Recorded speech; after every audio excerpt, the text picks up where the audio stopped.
તારીખ 1 ઓગસ્ટ 2026 કાળાસર ચોટીલામાં આખી રાત ધીમી ધારે વરસાદ તો પડ્યો હતો, પણ સવારમાં 9:15નો સમય થયો છે. સારો એવો વરસાદ પડી રહ્યો છે.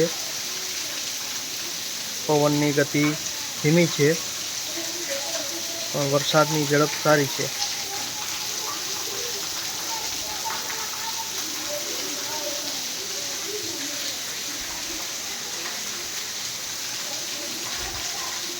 રાજ્ય સરકારના હવામાન વિભાગની આગાહી પ્રમાણે